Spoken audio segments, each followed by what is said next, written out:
Hello and welcome back to this best of 3. We are going to see game number 2 of Alliance taking on Quantic Gaming, and hopefully for us we're going to see Quantic take out Alliance to force out a game number 3. We did of course wait for a long time for this best of 3, so they better make it worth it for us, right? So this game will decide who will move on to the winners bracket finals and who will move on to the loser bracket round number 1, loser bracket semifinals you can call them. And yeah, we're gonna see, is it gonna be Alliance, is it gonna be Quantic? I have with me two people that are providing coverage together with me. We have got Statsman Vykromond. I know, right? That's a different one that you normally hear, but he'll be providing your in-game coverage with all the stats that you want and need about the game. And we have got my co-caster Kanaz with me as well. Kanaz, welcome back. Game number 2. What are you expecting for this one? I'm really hoping that we get to see a little bit of a stronger showing from Quantic. They really looked weak in the first game of their draft. It didn't really make sense to, I guess, any of us. We were thinking you guys really felt the OD was coming. I wasn't feeling the OD maybe so much, but I wasn't expecting the anti-mage either. Regardless, it didn't work out for them. Whatever they were trying for obviously wasn't the case, and I think they really got thrown off by Alliance running that aggressive tri lane. So maybe Golak could be a little bit more prepared for something like that to come out from Alliance, something tricky with like an aggressive jungle. Regardless, they are going to start off with a Batrider once again. Yeah, we are going to have a Wisp and a Tree banned out indeed. And the two heroes of Bulldog banned out. So Batrider makes it through, gets picked up by Quantic. I think Quantic is going to be very happy with this. I think it was already said in the pre-game show that Quantic, if they have their way, the games that Quantic won against Alliance were the games that they banned out Admiral Bulldog's heroes. But it is Alliance that is able to pick up the Rubik, hero that EGM has a 93% win rate with. They're also able to pick up the Clockwork for S4, who has been playing the Clockwork quite a lot in this recent patch. But Quantic, I think they're going to be happy with the OD that they managed to pick up as well. I think both teams so far, like, we know that Quantic has got good odds with the pickups that they have, but Alliance definitely not far behind. Yeah, both are picking pretty powerful teams, and also very traditional for their gameplay, with the Outworld showing up on the side. Quantic, Alliance with Rubik and Clockwork, both heroes that they favor very heavily. I guess we'll get to see what the rest of the draft is going to show for. Neither team really giving away that much. Just for Quantic, you kind of expect those are going to both be cores. Maybe Batrider ends up jungling at this point with the OD pickup, but it's also possible they could safely in the OD. They have done that from time to time. I have no idea if Black is comfortable playing OD. I think he is, actually. I think he is. I don't think I've ever seen it. I would imagine he could play pretty much any hero with some proficiency. And OD, not really that complicated of a hero. Most of it comes down to like orb walking and then utilizing your ult effectively in team fights, trying to hit as many people as possible and the like. And farming, always a good thing. And we know Black's got that down. Next level, Astral Imprisonments. They are needed. Oh as yeah, well. That's next level. Yeah. Just ask to imprison your teammates. Get them. Yes, exactly.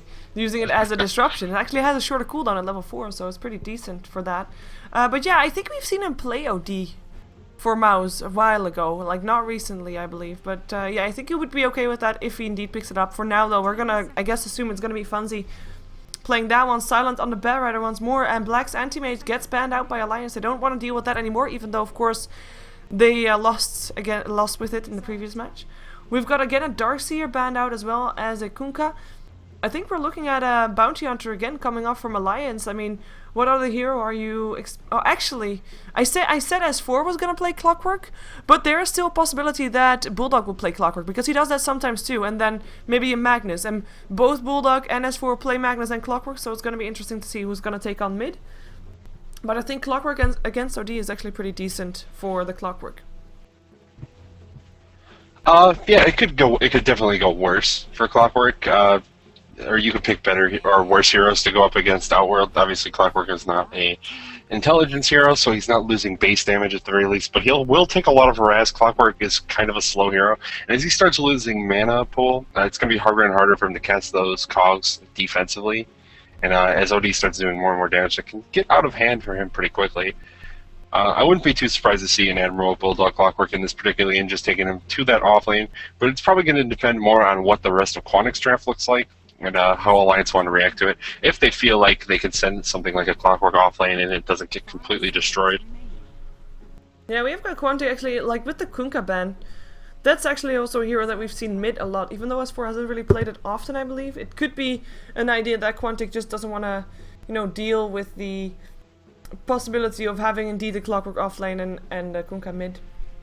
And we're gonna see 2 carries in total banned out by Alliance, and it is actually Alliance that's taking a long time to decide what they're gonna be picking up here. This is all the bonus time they have left. 5 seconds is all they have left, and they are gonna have to decide now. And they pick up a Lifestealer, one of Loda's heroes that he has a very high win rate with. On their side, I mean, fucking mad on his Bane. I think we talked about that in the pre-show as well. 4-minute mark, we should look out for ganks, right? Yeah, it was the 4-minute mark to gank mid. Yes. That's what they were saying. Come in, gank mid at 4 minutes. So we'll see if that's the case in this particular game, if he's going to go with the exact same timing, or if he's going to try and change it up a little bit. If he's being that obvious with his timing every game, you kind of expect that maybe he'll have to change it up. Your Alliance is probably going to be aware of it. But, you know, who's to say? Maybe they go for it anyways. Maybe they're thinking that Alliance will try and assume that they're not going to do it because it would be too obvious and just go with it anyways. It's really hard to say. But yeah, we should watch for it 4 minutes. We'll remember. Me and you both. 4 minutes. 4 minutes. I'm gonna forget, so I'm counting on you here. We're both totally gonna forget. There's no way either of us remember this. You know what would be worse? Like if we also missed that kill, like completely. Yeah, it happens at 4 minutes and we miss it. Well, that'll be pretty embarrassing. Yes. K-pop will come back and it scold will, us. of course, be for first blood, obviously. First rotation. Because are we gonna see an aggressive trial is the question. I do like the Rubik Lifestealer combination. You can telekinesis someone, drop him towards a Lifestealer, and open wounds can be there, so the nerf on a Lifestealer is actually not too much of an issue anymore. Keeper of Light with an Illuminate flying through as well. That's going to be a potential aggressive trialing for Alliance. The question is if they want to do it. And if they do, what hero are they putting on a safe lane for Bulldog? And I mean, are there heroes we haven't really seen of him that can take on a semi-carry role? Because that's what I prefer. If there's an aggressive tri lane, I like on the safe lane a hero that can take on a carry role if the tri lane fails. And Weaver now picked up by Quantic. He is going to be like, oh, actually, we now have a situation because Silent, of course, the normal carry of Quantic, plays a Weaver as well, and Weaver can go off lane, and that would leave, like, they've got a lot of options right now in terms of how they're gonna lane it and who is gonna play what. Like, Black could still turn out to play the OD. Could also play the Weaver though. But yeah, interesting. Enchantress gonna get be the ban out for Alliance. Interesting to note that they are expecting these 3 heroes to be the cores, so Bat, OD, and Weaver. While last game we of course saw an extra core next to that one, I believe. Yes. Well, not really, because they ended up using Pugna as a support. Correct. Yeah, And they don't. I can't imagine any of these 3 heroes that they have right now showing as cores would really come as a support. You're not going to see like support Weaver in your tri lane or something crazy like that, unless maybe we will see. So no, it's really unlikely that we would see any of these heroes as a support. They all like farm. Bat Raider obviously wants early level, so he's almost always in some sort of solo role.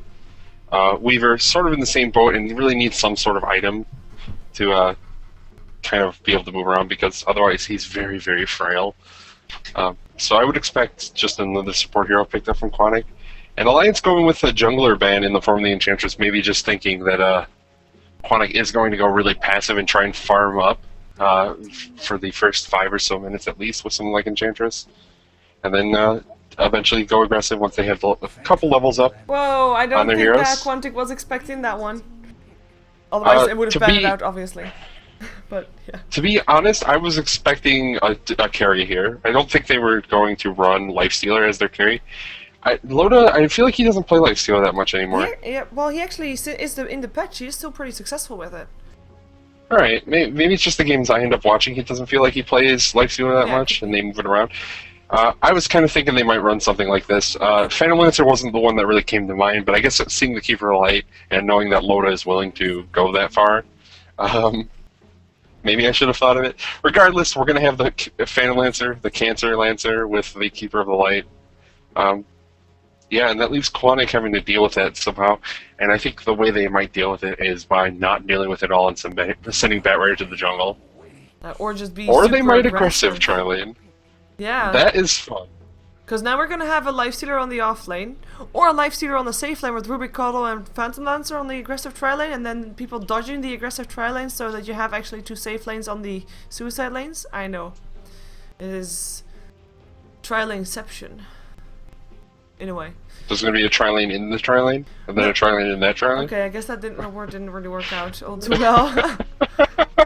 Our tri lanes will have tri lanes in them, and it'll be glorious. No, but we will, like, we could see an aggressive tri lane coming off from both teams right now.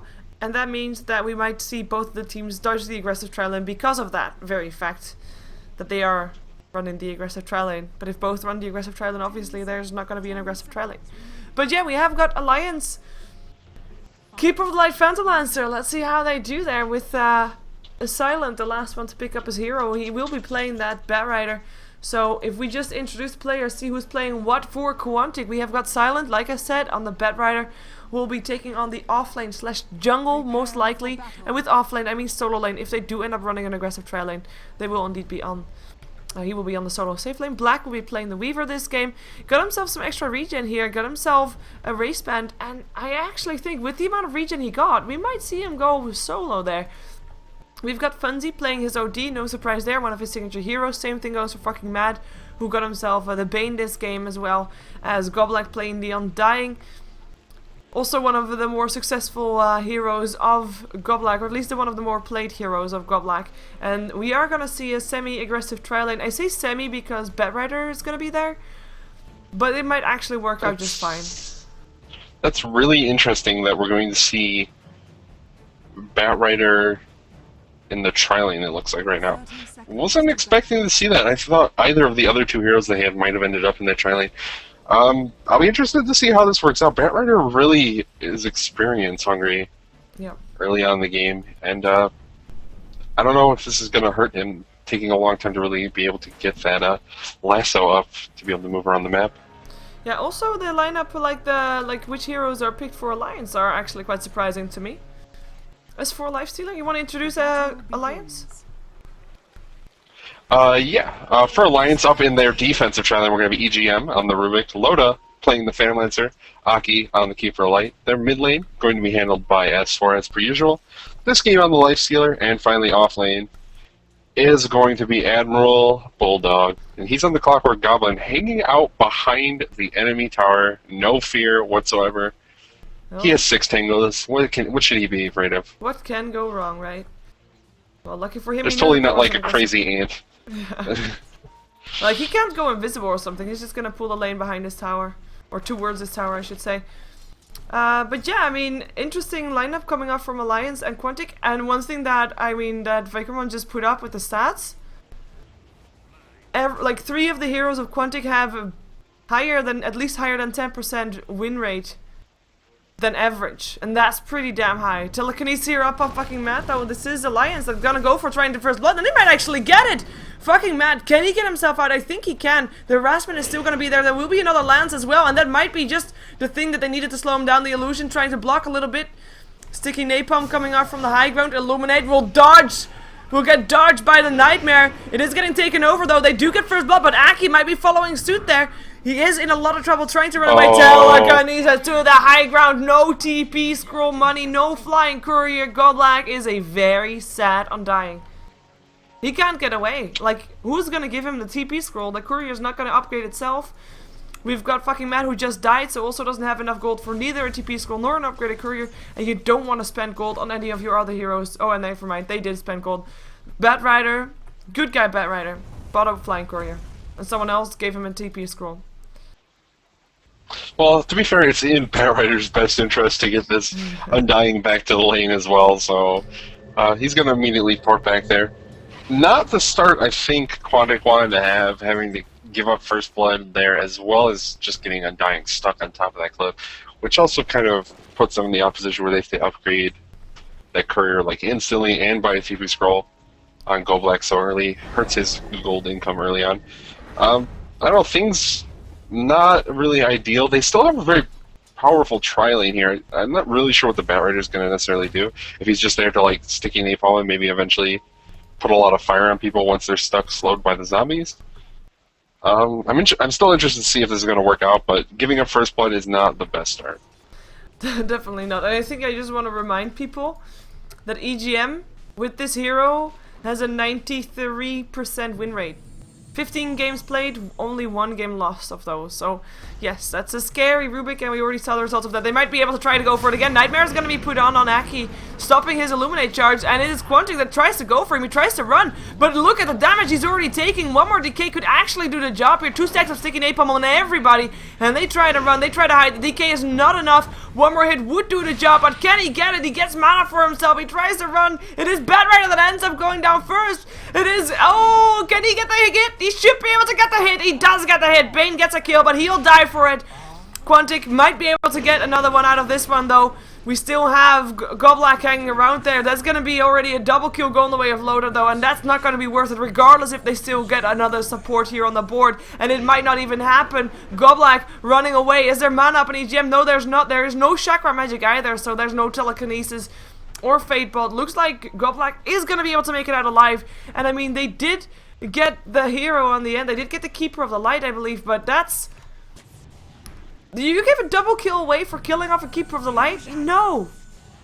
I mean, just not no. if you want to win. Exactly. If you don't want to win, then maybe you do that. You're just like, yeah, I'll give your Phantom Lancer 2 kills, and we'll just kill your support Keeper of the Light.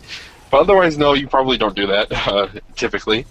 And it definitely Silent just kind of going a little too deep there. I think there's really no reason to tower down there. Like, you committed a lot of spells, sure, but you guys still have a lot of mana. A lot of their spells don't cost that much mana, all things considered, especially by comparison to some of the spells coming out from Alliance.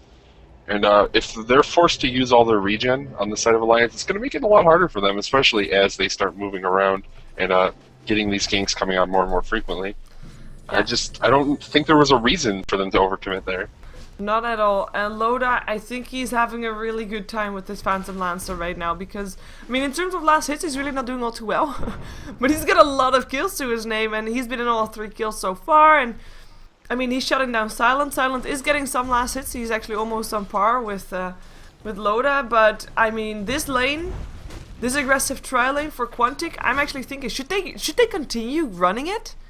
I actually don't think so. But what are they gonna do if they don't, I guess? Maybe try and kill off Bulldog a couple of times. Bulldog, by the way, who's having an okay time bottom as well. Black getting harassed a little bit. 32 for 6. He is gonna win this lane. There's no doubt about that. I mean, that's the Weaver versus Clockwork lineup, but Bulldog level 6 as well, 20-2. He's not doing all too bad. Yeah, I don't think there's any reason for Quantic to leave this lane, abandon it, unless things start going much worse. Like, they're not going well here, but they're going okay, and they're keeping Phantom Lancer from getting a lot of farm, whilst Weaver and OD are both getting substantially more in their respective lanes. Yeah. And that's pretty much exactly what Quantic wants in this kind of situation. They didn't even send a carry to that aggressive tri-lane. They sent a Batrider as the aggressive farmer, and that's like, whatever, if he doesn't get good farm, okay, it's a Batrider. As long as he's kind of getting some levels occasionally, it's fine. Our OD, our Weaver, those are the heroes we want to get levels and farm.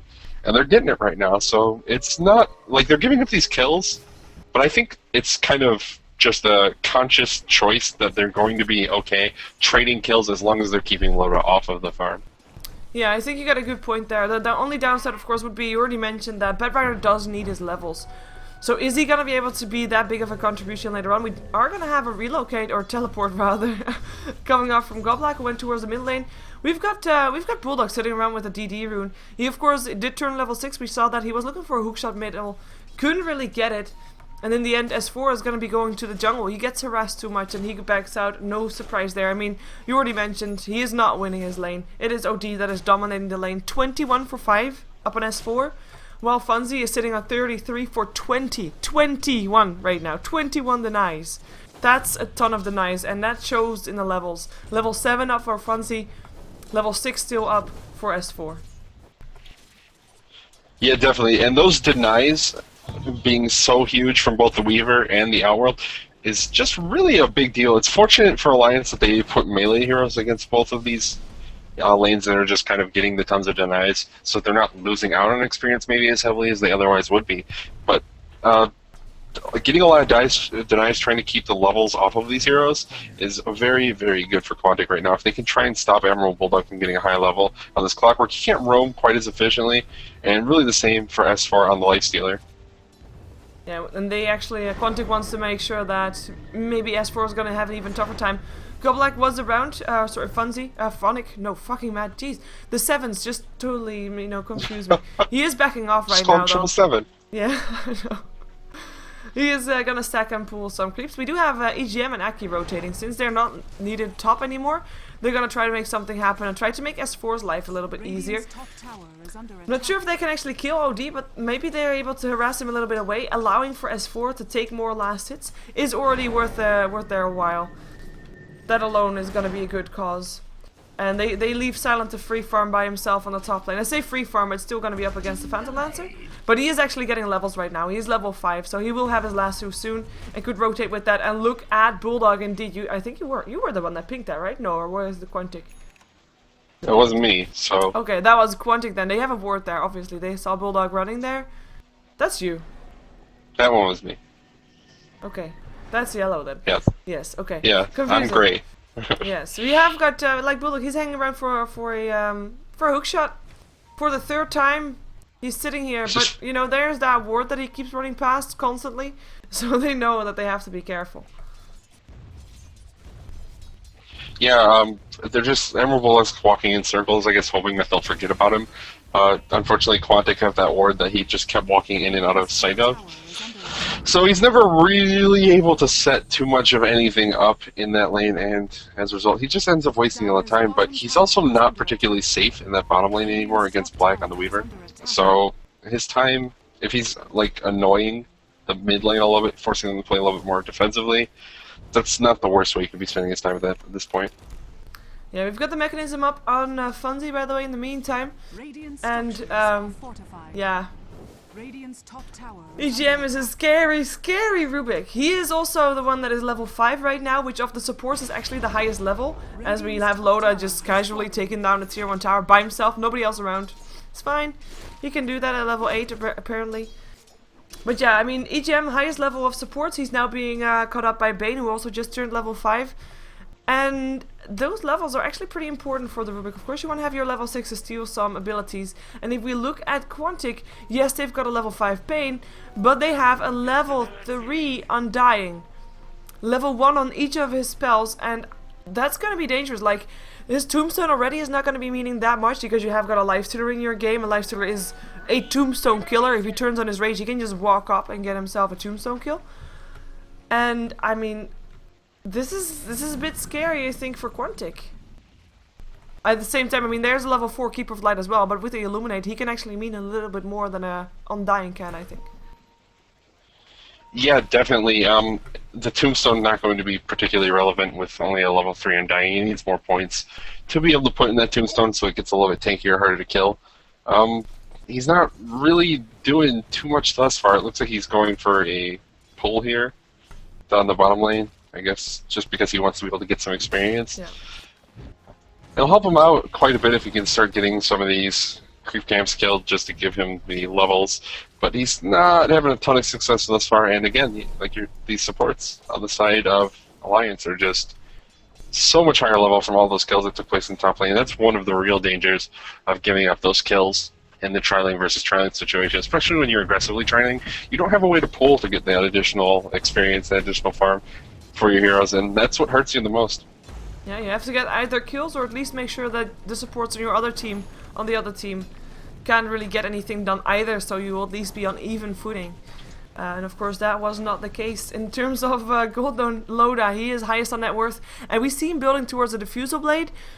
So that's going to be a Phantom Lancer that is going to be very dangerous very soon. And he will already, when he has a Diffusal, not be scared to be in teamfights that might happen. Though, I mean, if we look at the lineups, I think Alliance is going to be happy. Like, the way things are going, it's not really going all too aggressive. I mean, there's only 4 kills on the board. I say only 4 minutes in. I guess I'm a bit spoiled. And oh my god, that's a very sad Undying. Indeed, normally you push a lot harder, you get also gold with that, but no can do. But, I mean, yeah, I mean, Alliance, they don't have to rush. They have got a Phantom Lancer. While Quantic, with their OD, with their Weaver, like an OD, is strongest before your enemy team gets their BKBs up. Weaver is of course strongest after he gets himself in the second item, so after his Lincolns. But I'm thinking Quantic is the one that should be making the move first. And they're not making any moves right now. And I'm wondering when it is going to happen that they are going to be making their move. Maybe when the Blink Dagger is up on silent, but that's going to be taking some time still. I don't know if Quantic are necessarily in the position where they have to force the fight. Like, Fan Lancer is obviously not the sort of thing you want to fight against as the game goes on, but OD is not the worst hero in the world to have against a Fan Lancer. The orbs, his orb effect, does additional damage to illusions. Yes. So it's very fast for killing off all of those Fan Lancer illusions. Easier to find the real one. His ult, obviously, a very, very high damage AoE magic nuke. So also good for clearing off these illusions. And Weaver, if he's farming pretty well still, and they are actually leading on the CS in all of their lanes, sort of. If you consider Barry's been in the jungle, so his is a little inflated, but they're doing okay on CS, and they are actually gaining in terms of gold and experience as time is going on. I think they can afford to wait a little bit longer and get a couple items up before they start trying to force these fights. I wouldn't wait forever and just like say, well, we'll wait until Alliance is ready to fight, because that obviously seems like a pretty poor idea. Yeah. But they can wait a little bit more time. They can get that Blink Dagger. They can get something up on Weaver in the near future. He's only got Drum's Treads right now, which is a pretty aggressive build, so I think he's probably thinking that as well. They're going to get like one big item up on him before they get involved. Yeah, I mean, since the tower dropped, Alliance has been getting behind on gold. Like, we have the gold graph even right now. Well, there's one tower in favor of Alliance and 2 kills. And we have the experience graph actually going the way of Quantic. And what is the main factor for that? Who is farming so fast? Is that actually Black? Because it seems like it might just be. Black is almost caught up on farm with Loda, while Loda has got 2 kills and a tower to his name. And that is a pretty big deal. Without a Hand of Midas, obviously. Loda, 80 last hits, while 98 go on the way of Black. So he is farming exceptionally well right now. And he can do that. I mean, he's not getting shut down whatsoever. Alliance, like we already discussed, like they're not gonna make a move most likely. So they are pretty comfortable in letting this happen. I'm not quite sure if it's the right move though. Well, have you had the CS open recently? Yes. OD has 60 denies at 15 minutes. That's where a lot of this experience is coming in. Initiation of the bot lane. Yeah, he gets last suit. He's gonna go down. Hookshot is still gonna stop up on 2, which is nice. But the Undying still gets the last hit there. That's a Blink Dagger ready up on silent. And they're gonna maybe try to go for S4 as well. There's no lasso up again, but look at the harassment. S4, he's taking a ton there, and he can't really walk himself back or eat himself back on something. He just has to wait until they go away. Only 2 heroes coming up here for Alliance. Fiend's Grip up on S4. That's gonna be a dead lifestealer. The TP comes in right now, but this Phantom Lancer is gonna be in too late.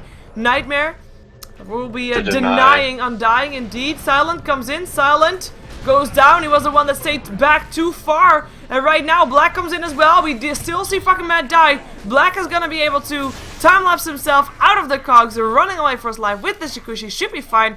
And that actually turned out to be a way better trade for Alliance than I thought out it would be, because they get themselves in total 3 kills in return. Of course, it was the entire tri-lane that died. They didn't kill the OD, they didn't kill the Weaver.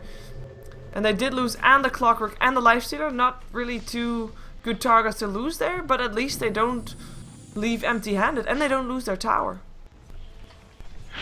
Yeah, in all fairness, that trade was probably pretty close to even in terms of priority. Like, Quantic lost 2 supports, but Alliance lost both their mid and their off lane. So, like, it could have gone worse for Quantic, and I also think they might have been able to disengage a little bit sooner than they really did. I think they maybe staged a bit longer than they needed to. They could have gotten that kill, I think, on Lifesteal and just immediately backed off. Maybe that's not the case. Maybe I'm exaggerating, but I feel like it is. Earlier, I think. Yeah, Silent has been playing pretty aggressive this entire game, though. Yes. I think that's just what he wants to do this game. And I don't know, that he was able to set up those kills in the bottom lane. It's certainly something. Regardless, Quantic still getting quite a bit of farm, but Fan Lancer is starting to do a pretty good job here. He's leading on net worth. He's catching up in last hits to Black, and that's going to be problematic if they give away a couple more fights like that, and the supports just get so destroyed. Yeah, we have got also level 11 up on the Phantom Lancer, so second level in Phantom Edge, and he'll just get it more and more ahead, as we have actually a very aggressive Bet Rider once again. Wow. That is, that is a lot of denies. I mean, that's so painful. You can't underestimate the power of denies here. I mean, that's just sick. But yeah, this is a Phantom Lancer that is already at this point of the game very strong. He's got himself also the Yasha. He has been in 5 out of the 6 kills that Alliance has so far. He's actually got 3 for himself, and it is, like, it's still a Phantom Lancer, you know? And we haven't seen him in a while, or at least I haven't seen him in a while. But he is still very super strong. Alliance is going to lose their tier 1 tower right now. Fortification goes on, but I only think it's going to be delaying of execution. They might take something in return, though. At least they do a lot of damage to the tier 2 top in return. And force out some TPs, as Aki is just standing casting Illuminates, but can't save his tower from going down. But yeah, like, it's a Phantom Lancer. What to think about that? Like, his Phantom Lancer is doing incredibly well. I mean, Phantom Lancer's one of those heroes that you don't want to like get out of control because he's very difficult to deal with. He's resilient, he's tricky because of all the illusions around. He has an invis to try and escape with. And it's just because he's so difficult to target, it gives him a whole nother level of survivability that many other heroes don't really have. I don't know if they really think that they should just continue letting him do whatever he wants. He's also been very active in these kills, like you were mentioning, and that's just helping give him more farm. And I really don't know if this is what Quantic want to be doing. They're getting a lot of farm on some of their heroes, but it's going to start mattering less and less if they just continue to let Phantom Lancer get really big. Phantom Lancer is the kind of hero that can definitely out-carry. Yeah, we see that Quantic is actually pushing in the mid now. They are sitting with all their heroes mid. Funzy gets hookshot on, gets himself and Astral Imprisonment to keep him safe. Bane, Trouble, fucking mad. Trouble indeed puts himself in a nightmare. Will be almost denying himself, but will end up going down to the Phantom Lancer regardless. Weaver already picking up EGM on his Rubik as well, as we see Silent and Trouble again on the wrong side of the tower goes down, while Lifesteer S4 gets picked up by Black. That's a double kill for Loda and a double kill for Black. Both of the carries getting quite a nice feeding in this middle lane. And they back off, like the teams back off. The towers are still standing. I'm not sure why Batrider was that far back behind the tower while his team was killing off Lifestealer in front of the tower. And there was no lasso either, so it was again quite aggressive play from him. I think it could have gotten just 2-1 in favor of Quantic for this one. Yeah, it's certainly possible that Silent didn't need to die there, but I think at the same time, if Silent had backed off right away, Phantom Lancer would have been able to get more involved in the middle of the fight, where the rest of his team was fighting and sort of getting picked off by the other cores of Quantic. And that could change the whole outlook of what this fight ended up being. Rubik actually steals Sanity's Eclipse. I can't decide if I think that's good. I think it's probably not that good, considering his int isn't going to be as high as someone like OD's. But it is still probably going to be much higher than someone like actually, it's not any higher than Undying's. It's not like higher than anybody's, really. A little bit on Bane, but not even that much. Yeah, very slightly on Bane. It'd be enough to burn Bane's mana, I guess. Yeah. So not really the ideal spell to steal here. Maybe he was hoping for Astral Imprisonment, because that's a pretty good spell to have as a support.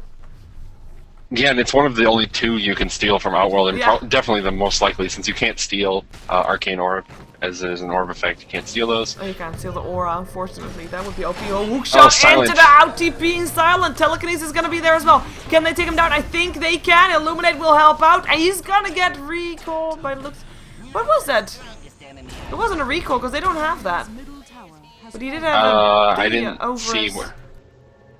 didn't see anything. I have no idea what you're talking about. Oh, it looked like he had a thingy above his, around his, never mind, hero. Was it like the after effect from Illuminate? Maybe it was the after effect from the Illuminate. It looked like a recall. But there's no way, there's no recalls or anything. Open wounds. Funny, fucking mad, you're dead. Eclipse comes down, that was the Eclipse from the Rubik? Yeah, it was the Eclipse from Rubik, I guess, whatever. He probably just wanted to use it, I guess, since it's never going to do anything to anyone else. Yeah. Regardless, another free kill going the way of Alliance, and those are the things that Quantic really can't afford to be giving away here. Split up, giving away just like kills to the team of Alliance. Especially heroes like Bane, he really needs some levels to keep going here. He has no points in Enfeeble yet, which is somewhat surprising. He actually chose to get stats over Enfeeble. Enfeeble's just so powerful against a hero like Nakes. Yeah. I just can't imagine that that's really the right call. I don't know. Yeah. Thanks for the denies, OD. That OD. 64 right now. I mean, it's just insane. I mean, no wonder he took refuge in the jungle. He still has an armlet in the end. But yeah, it's slower. It's almost 7 minutes slower. That's pretty damn painful. We do have, like, one funny thing that I want to say about this game. Like, there's 10 kills up on Alliance, right? 5 of them are on the Bane, and 4 of them are up on Silent.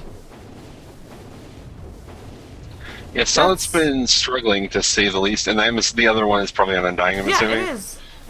Yeah. So, I mean, that's kind of the big thing, is that OD and Weaver both have not died. Exactly. That's scary for Alliance. Like, they're getting bigger and bigger. They're level 13 and a level 14. Those are 2 of the highest level in the game, apart next to, oh, Blinking Lasso S4, lassoed up. Can he survive here? He rages, tries to eat his way out. Who is he going to try to eat up? He's taking a lot of damage. Look at that, Eclipse, and that is 1 dead life stealer. In the meantime, Tombstone goes up, and Bulldog in trouble. Mechanism will keep him safe for a little while longer, and he actually just tries to run away. It is OD that ends up going down to the Keeper of the Light of all heroes. We have got a Lance trying to stop Goblak from TPing out. In the end, he does end up going down. Tower helping out. Stolen Fiend's Grift on EGM. Oh, Black. That's gonna be him having his Lincolns complete, paying off already. Trying to Shikushi himself away. There is not gonna be a Lance. There is, however, a Gem of True set up on EGM as well. But no capture there. It is 2 for 2 in the end. Quantic. I like it. They got a couple of kills, but they lost. Like we just said, like OD and Weaver haven't died yet. Woo. And they almost lost the Weaver. Well, there was still a time-lapse and a Lincoln's, but, you know, stealing the Fiend's Grip is a pretty damn scary spell to steal for your Weaver. And they were able to kill the OD off for the first time this game, setting his Hex a little bit back and taking a tier 1 tower on top of that one. Yeah, and the gem now picked up on the other side. Goblak gonna pick that up as Undying. It's an okay trade.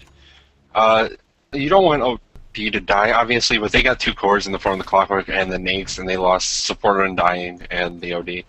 I don't know if they want to be making that trade, simply because I think OD is going to be a heavy player as the game goes on, and making sure Quantic can actually stay in this, especially as Famlancer is getting bigger and bigger, and they have not dealt with him in any way.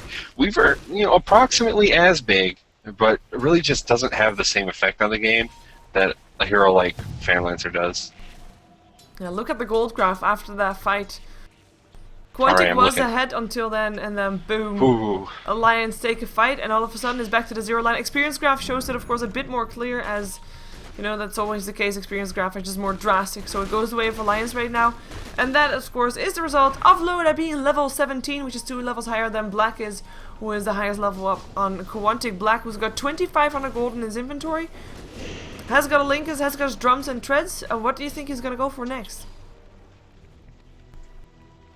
I really kind of expect some sort of damage. They need it really, really badly. Black, like, he's hitting kind of hard for about 150 damage, but when it's coming to fighting heroes like Nakes, to some extent Admiral Bulldog, it's kind of just like tickly damage, and he needs to be hitting a lot harder than that. So maybe something like MKB could certainly be an option. If you want to go maybe like a Desolator, that's certainly also there as well. MKB is very powerful if you expect Famlancer to eventually go for the Butterfly. He is rushing Heart now, and actually it's only like 500, a little bit more than that, 600, 700 gold off. So I think they need to get damage if they're ever going to be able to fight this Famlancer. Once he has his Heart up, if they don't have like more damage up on him, it's going to be very, very hard, even with OD, with the Scythe. Yeah, and that brings to another. I mean, you already mentioned OD can clear out those illusions pretty okay, pretty fast. But you don't want to use him to sit in your base and defend your base from illusions. And they don't give gold or anything like that, so you can't really afford to put him on such a role purely because he has more important things to do, or at least he should be doing other stuff. Then again, your base is under attack, he doesn't really have any more important things to do apart from defending his base. But yeah, I mean, it's gonna be very scary once that heart is completed up on Loda.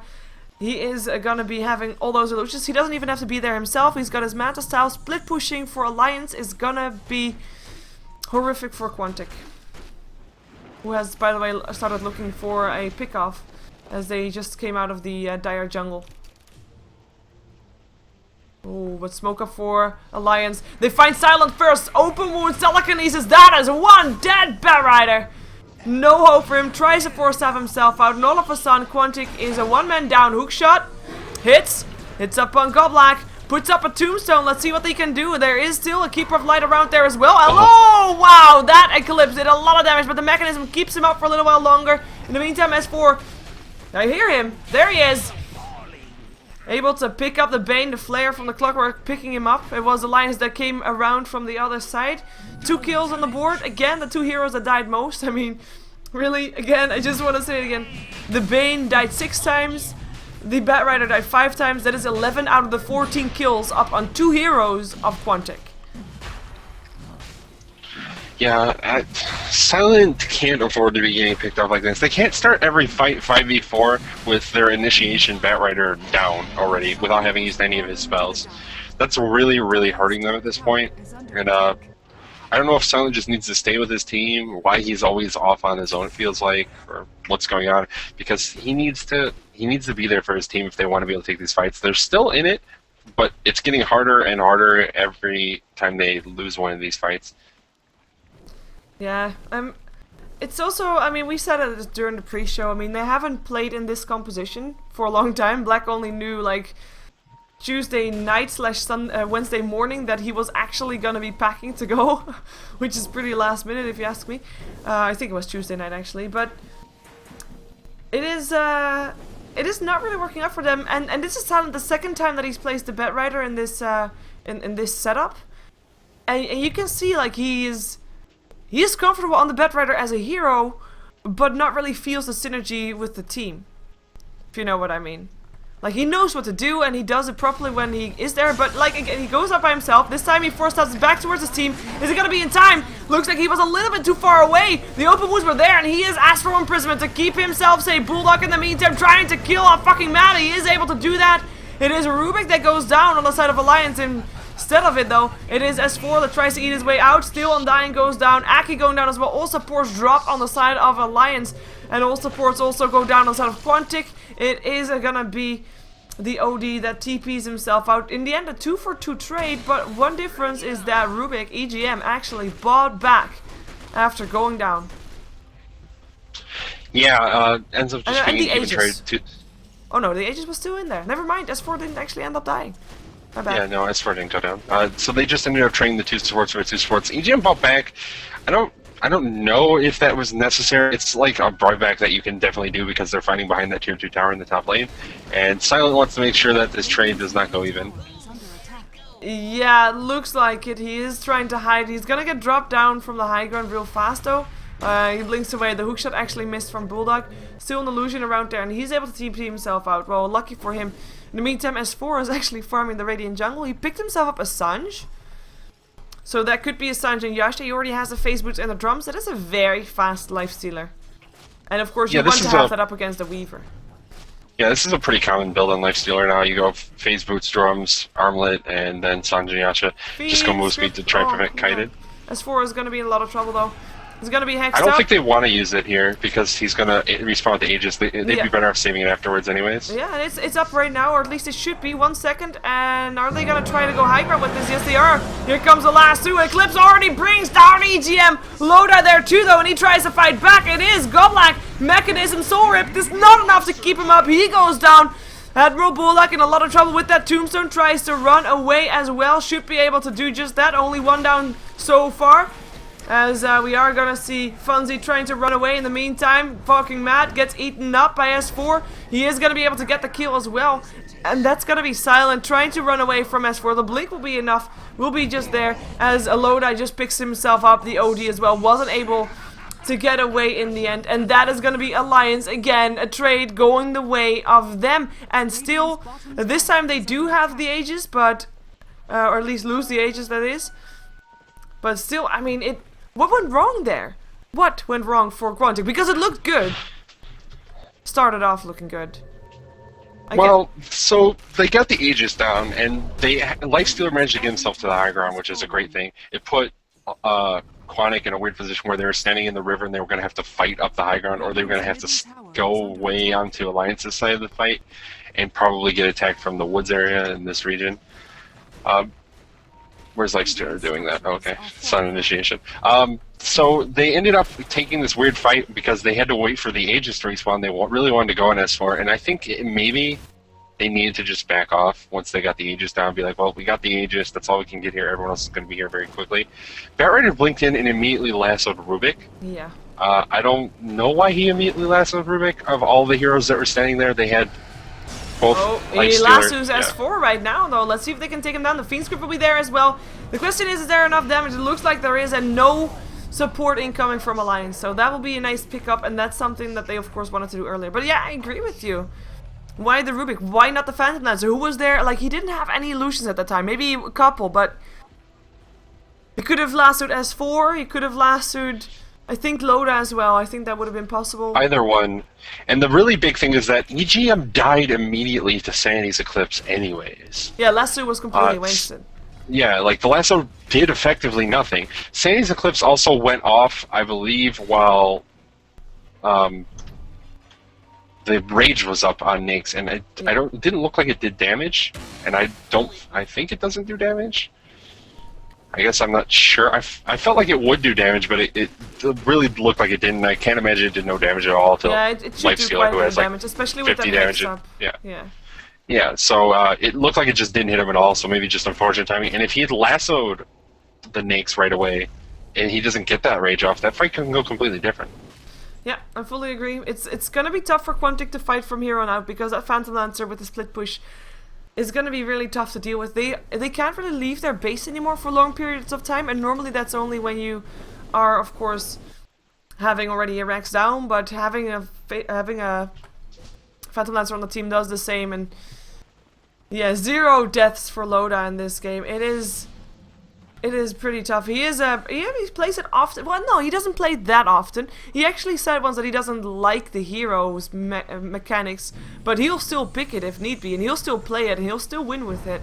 He's got himself a butterfly next to his heart right now. I mean, who is gonna do the damage up on Quantic? Weaver hasn't got an MKB, is building towards it though, but right now is not able to kill off Loda just yet. With his MKB, he might be able to.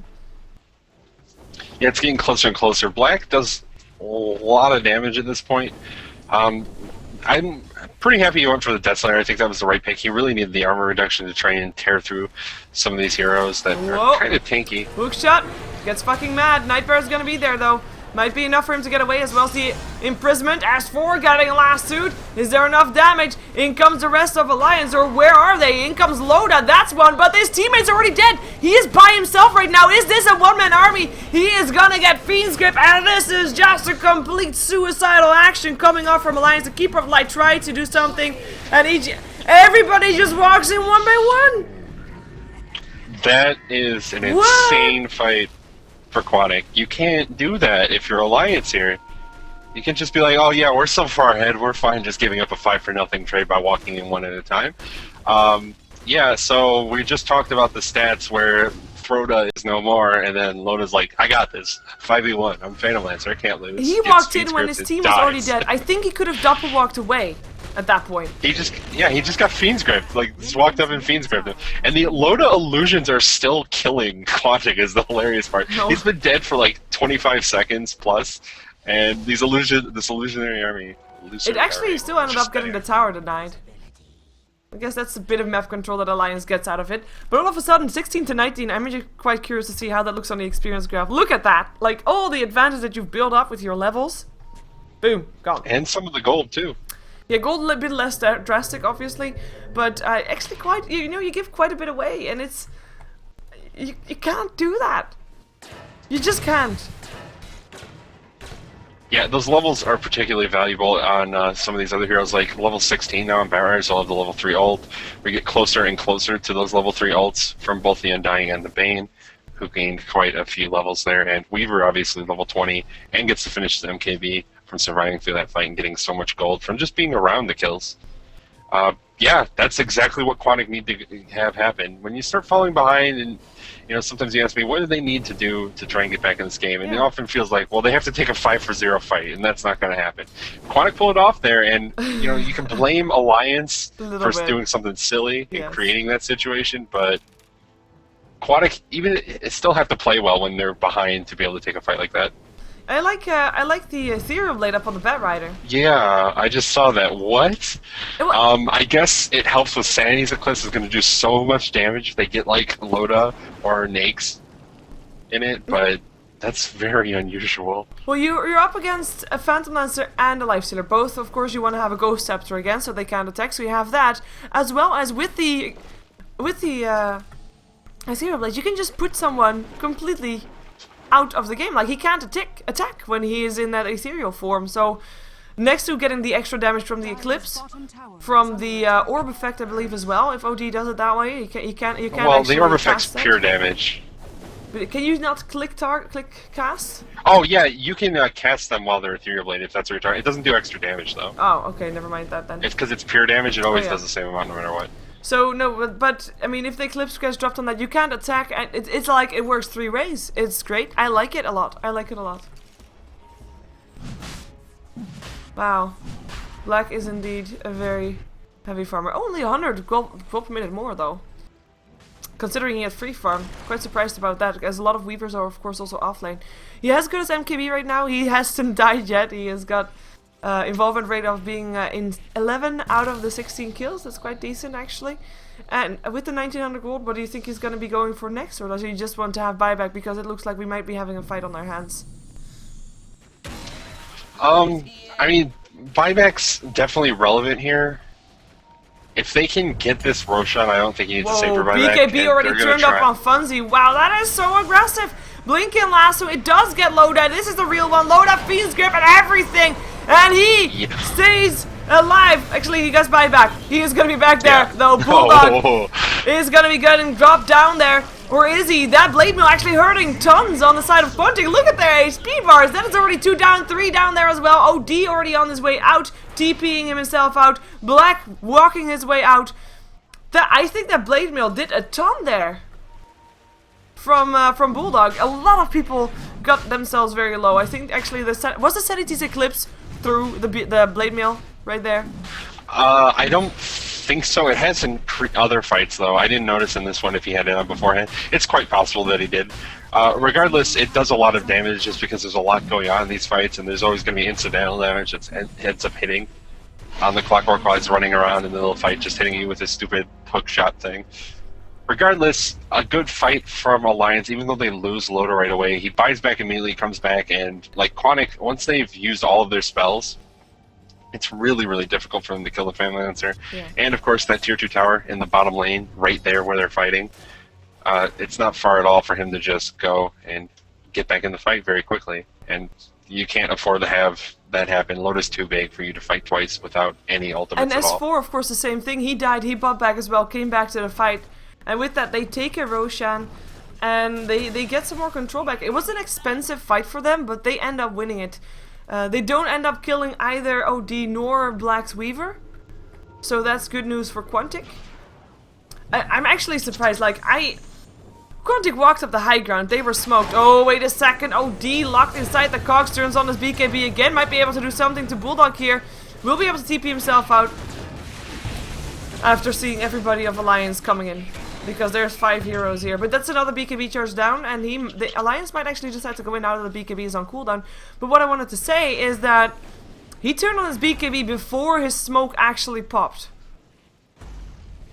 Like, he was still smoked, turned on his BKB and just walked up the high ground, and there was nobody really around there until Silent was able to blink and Force Staff and get Loda in range and just lasso him so that they can pick him off. But the BKB was mostly wasted up on Funzy.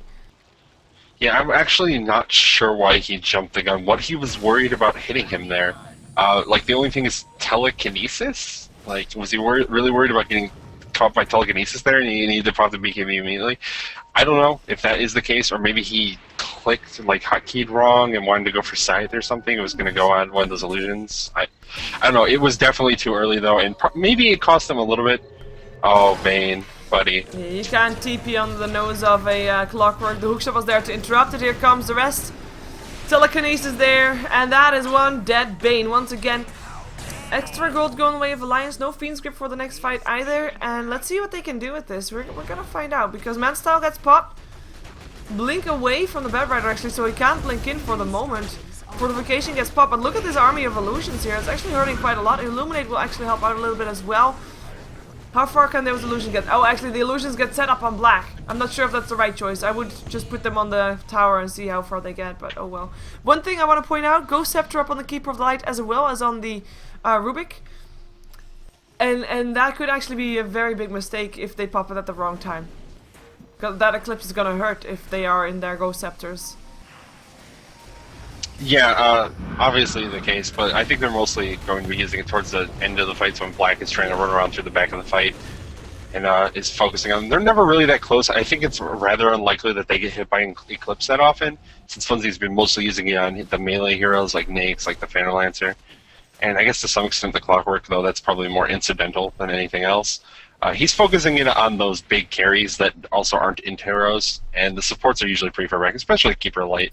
Not particularly likely to be close enough to ever really get hit by that unless something crazy happens and they don't expend the Eclipse just to get the kills on the carries, which I don't think is going to happen. Well, Not Black at this has point. a tough time with the illusions on the top lane. He just can't kill them off fast enough. They keep growing themselves. He does end up getting them down, but yeah, that was pretty annoying. What do you think about Bulldog? And the situation would be popping the Ghost Scepter and the Blade Mail in hopes that he gets hit by a Sanity Eclipse. I mean, that would be fun. He could certainly try that, but if PKB is up on OD, then he'll just have made himself look silly. Yes, that's very true. And made himself look dead probably as well. In the end. Ooh, look at that. They are playing at 3 AM in the morning. Current time What is in Dota current now? time in Dota? What is that? Oh, because it's now 10 PM. Oh, okay. Yes, the like Dota time. Yeah. Oh, alright. Yeah, oh, open I was wounds like, are what gonna is the go for current- this. Funzy turns on his BKB already. Blinking Lasso gets himself S4. Can they take him down in time? Tries to walk himself up. In the meantime, fucking Matt already has to back himself out. No mana to cast a Fiend's Grip there as a Bulldog takes a ton of damage. Ends up going down. Double kill going the way of Black after already picking up the Life Stealer there. Akip turns on the Ghost Scepter. Keeps himself alive for a little while longer. EGM able to TP himself out. Black still on the hunt though. Will be able to get the Keeper of the Light before retreating, and that means that he gets a triple kill. Quantic don't lose any of their heroes, don't lose that much tower damage either, tower HP rather, but they don't get the Phantom Lancer. Still, yeah, it was a good fight for Quantic. Yeah, definitely a good fight for them to be able to get the 3 kills and not really lose anything at all. That Tombstone did a lot of work there in the support, so we saw Keeper Light could barely move. Yeah, that's what he was forced to pop his Ghost Scepter just to get the zombies off of him. And as a result, Weaver was just able to give him that one last right click when the Ghost Scepter ended. Regardless, things definitely very, very good for Quantic if they can make those defenses. And it was a really good sheep stick to come out from Funzy there, or not. Yeah, from Funzy. He's playing OD. Managed to catch Loda before he could do anything in the fight, and they were able to kill S4 and take down Admiral Bulldog before really Loda could even get involved in the fight. Yeah. And once that happens, you're fighting against a Phantom Lancer who's very, very big, don't get me wrong, but it's without his other 2 cores. And those heroes are very necessary to being able to take these 5-on-5 fights. And he didn't right have now. that many illusions either. I mean, we had some illusions taking care of the tier 3 tower top while that happened, I believe. Might have been only creeps, but I mean, he didn't have that many illusions to create that one-man army that he can be, and that kind of hurt him as well. He's rich. He's very rich. 5,500 gold there, as we do have a Shiva's Guard picked up by Funzy. So if he wasn't farmed enough right now, or before he is right now. I mean, he is still doing really well. They're still not keeping up with the Phantom Lancer though, but that's nearly impossible right now as Lifestealer goes down on the top lane. There was a lasso being used by Silent. He was also helped out by Black there, who's going to be in some trouble. He might actually go down. If they are able to see him, they might be able to... They kill him! They take him down. That's not worth getting a Lifestealer for. Not worth Black it has buyback, so like worse things could happen, but yeah, definitely Black doesn't want to be dying there. That's his first death of the game, by the way. Yeah, look at those records. Record for Weaver held by Black. Yep. Oh, okay. All right. I'm surprised to see that. But right now, the last hits on Loda, 664. Jeez. That guy is quite farmed. It's not that hard to do. I don't hear like Phalanxer since you can just send your illusions everywhere. They're going to force this buyout from Black, though. I don't know if they'll keep up with the push once he does, especially with S4 not going to be there. They can recall him in pretty much when he respawns with the Keeper Light, so maybe that'll be enough to make them think it's time to go. Yeah, I am actually thinking like Loda doesn't have that many illusions. Because maybe they can even do something to the tier 4s if he gets enough illusions, but he just doesn't have them. He sent a bunch of them middle and sent a bunch of them bottom now as well. They're going to use that to try and see if they can get something there. But no. Oh, S4 comes in. Gets recalled there by the Keeper of the Light. Takes down the creep wave fairly fast. Here comes the Tombstone already up. Go Black, trouble, blinking. Last two gets himself. S4 once again. S4 already dead. Rex only taking a little bit of a beating, not really enough to call a beating at all, and everybody else of Alliance says, you know what, S4, screw you, we're out. Yeah, and Silence really making up for his early game where I felt like he was floundering a bit, wasn't able to get the work done. For his team, he has gotten S4 killed so many times in these fights that he just really hasn't been able to have any impact at all. And if they don't have their nakes, they're fighting effectively a dual carry lineup with only one carry, and that's the Famine Lancer. And that's the problem they've been having, is that they can't... The Famine Lancer is very, very powerful. You just can't really fight through all of the spells that Quantic had. And Quantic been doing a good job of holding on. They've actually evened up the kill score, which is surprising to say the least. Yeah, Alliance was doing really well at the start. I mean, they still have the Phantom Lancer, so... regardless, they always have something to fall back on, the annoying split push that you can do with him. Phantom Lancer actually picked himself up a Deathless, which is an interesting item upon a Phantom Lancer because his illusions don't take over the damage. They do take over the critical strike, right? But not the critical damage. For Weaver? No, for Oh, for Famine Lancer. Yes. Yeah, they get sort of the critical strike. They'll make the crits and it'll look like they're critting to be like confusing, but they won't actually do that much damage. Well, it's a weird item to see up on the Phantom Lancer regardless. Yeah, and Lifestealer, he's just not really that happy. The only one that died more in this game is the Bane. Of course, fucking mad, really not having one of the best games ever, even though this is one of his most successful heroes. Oh, we forgot to look at 4 minutes. I didn't even It didn't check. happen. It didn't happen. I mean, it didn't happen. Yeah, that didn't happen. No, regardless. oh, there's the last two again. Grabs the Rubik down to the Roche pit and dead EGM. And this is going to be a Rubik going the way, or sorry, Roshan going the way of Quantic, I think. Without a Rubik, can yeah, and they need to get this Roche very, very quickly. They're already pinging on it. They're going to try and get in there. Buyback and it's going to actually go down. That's already Roshan down. He just picked up by the Clockwork though. No! That is Bulma getting it. Does he get the cheese or did he deny it? Did he destroy the cheese? We don't know just yet. Last two's heading. Goblak, trouble for him. Trying to run. S4 will be infesting himself into Loda to keep himself alive for a little while longer. And it is Alliance that's just getting Quantic on their knees right now. Buyback for the OD. Buyback for the Bear Rider. 3-4 down. And look at that Lifestealer Black running back to base. And Black was actually... This was the second time that Black died. He was able to pick up the cheese. He wasn't able to use the cheese. Yeah, and he doesn't have buyback for 3 minutes. That's 75 seconds now where Weaver is just dead. And I think that's going to be it for Quantic. I can't imagine Loda doesn't just take their base here. Even with just the OD up, they need the Weaver to be able to defend effectively. That was... I don't know why they let Clockwork steal it. They had ample opportunity to just pick up the Aegis. Was OD's inventory full, maybe? Perhaps. Ooh, Lasso. He grabs Rubik again. This time, though, not taking as much damage. Ghost Steps are helping him out a little bit. It is going to be a nice hookshot here once again. Fucking mad. In a lot of trouble. Pops a Ghost Scepter as well. Will still end up going down just like Funzy. That's a team wipe overall. Actually, not exactly, because some people were still, of course, dead. But it is a GG. It is Alliance. After Quantic making a very good comeback, Alliance still take it in the end, only because of then one Roche fight. And apparently a guy from Virtus Pro shared the keyboard, and I'm gonna assume that's a Virtus Pro guy from CSGO. Yeah, maybe. Because it was on the... Well, maybe not. It could also just be like one of... Yeah, I guess it would have to be a CSGO guy, or they would know who it was, really. Yeah. If it was just like one of the players for the Dota 2 team. So. Regardless...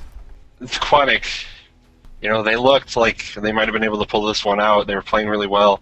You can't afford to take a fight like that. And again, Silent just deciding to pull EGM. Like, they get the pick off in EGM, that's great. And they're able to kill Roshan very quickly, but they give up the Aegis for nothing. Like, they had a couple seconds to pick up that Aegis, didn't do it. Clockwork just steals it, and that's pretty much game at that point. They're stuck in a pit where Phalanx are just going to come and murder you. Yeah, we are gonna go back to the panel to discuss this game a little bit longer to see, or at least a little bit more, also with Vykromond of course being there, to see if Quantic could have done something to get this game back, and maybe have a quick preview of the games tomorrow, as we of course are gonna be heading ourselves out of here very soon, because this was the last game of the day. Before I'm gonna be dropping out of the game though, I'm actually indeed gonna be saying where you can find everybody on Twitter. So we have got a big team here for you tonight. We've got ourselves 4 casters in total. Baseskip hasn't gotten a chance to cast today, but he'll cast the first matchup tomorrow. You can follow him on Twitter at Baseskip.